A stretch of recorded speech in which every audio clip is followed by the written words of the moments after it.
2, 3, action.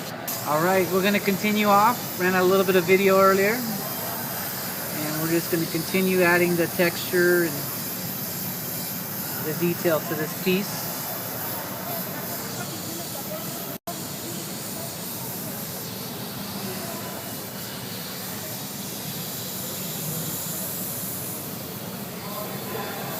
For the sake of creativity, I'm just slowing down a little bit for this, just so we can get this in right. We are working on a training video on speed, but I just thought this was such a good idea to get this symbol of darkness in this piece. And I thought, you know what a good idea. The hand over there, the right hand ain't doing nothing. Let's give it something to do. Let's give it some action. So I thought this would be appropriate for this painting.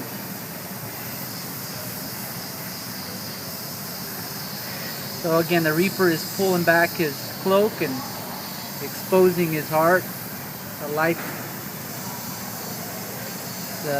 to his being, and showing what he's made of.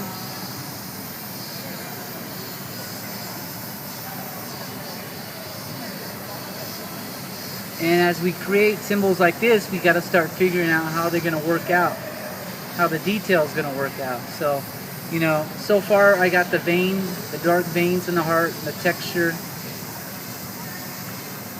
in the heart here, all the little artery type, small little artery type deals going on. We're just giving it a dark type of look. Rough, veiny type of surface. And it's emitting kind of like a grayish type of lights. And then we're going to come back in and rebuild and knock down. I'm going to move back to my white.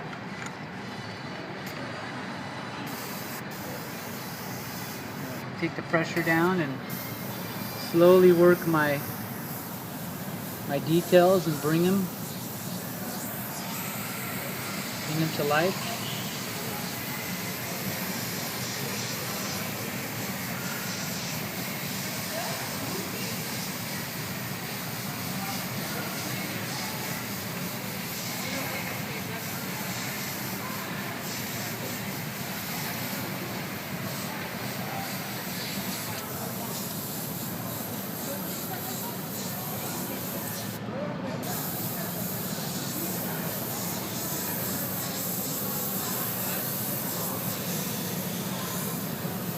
So we're just starting to define our objects here and give everything more personality, more character by adding all the effects and the textures and giving this piece something more interesting to look at. It's all about the details. So we're just kind of plucking them in there, just like this. The light rays kind of coming through, just like that.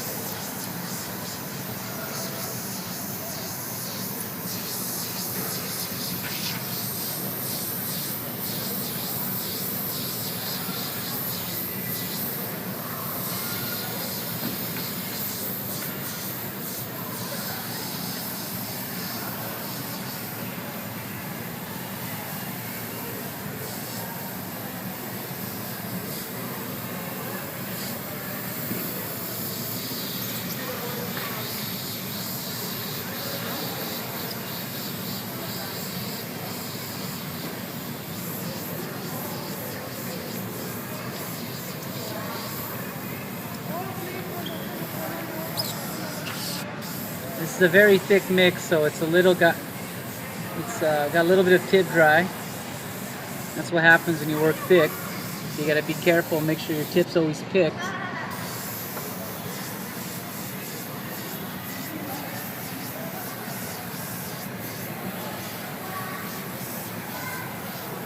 just adding the detail to all the cloak that's surrounding this dark type of part that Death has here. I'm thinking, what else can I do to make this part darker than I currently have it? And I'm going to be thinking about that through our process. You know, right now I gave it that veiny texture, that black type of effect. And I think it needs something else. So I'm going to be brainstorming that as I'm working the details.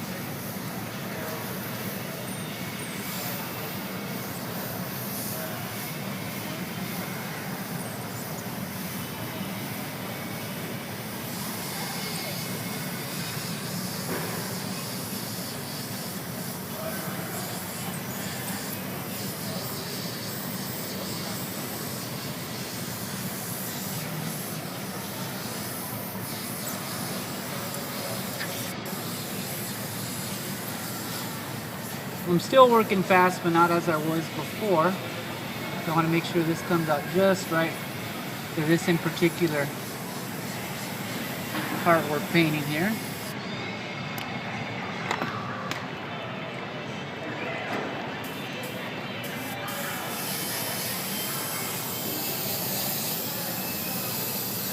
And I want it letting off kind of a dark gray type of lighting.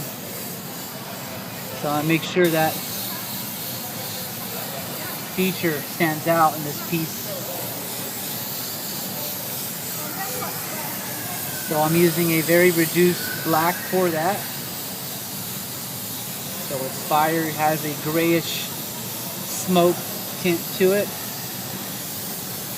as well as the lighting in which its heart is illuminating.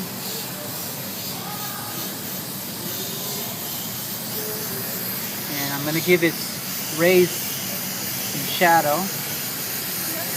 Since it's casting darkness, I might as well shadow the highlight. So that's something a little different that I normally wouldn't do for highlight. Because light doesn't cast shadows in its rays.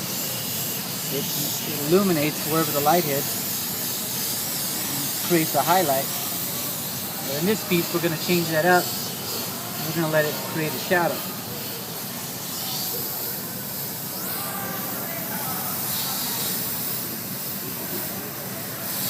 That's the kind of thought process that you need to think outside the box when creating something like this.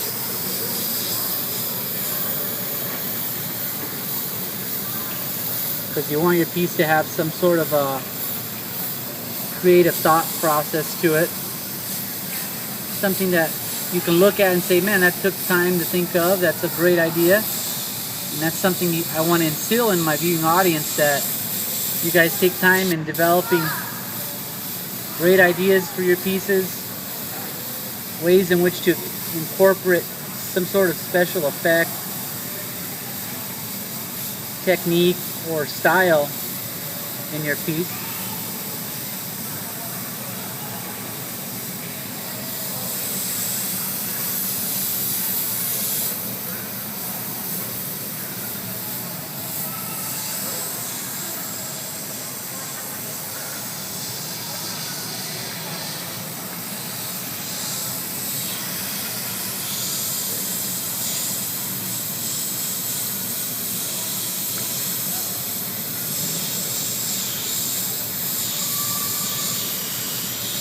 And I'm just shaping my dark flame here.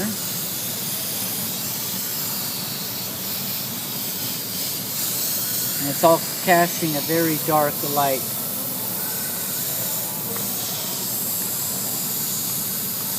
Slowly but surely, coming to life.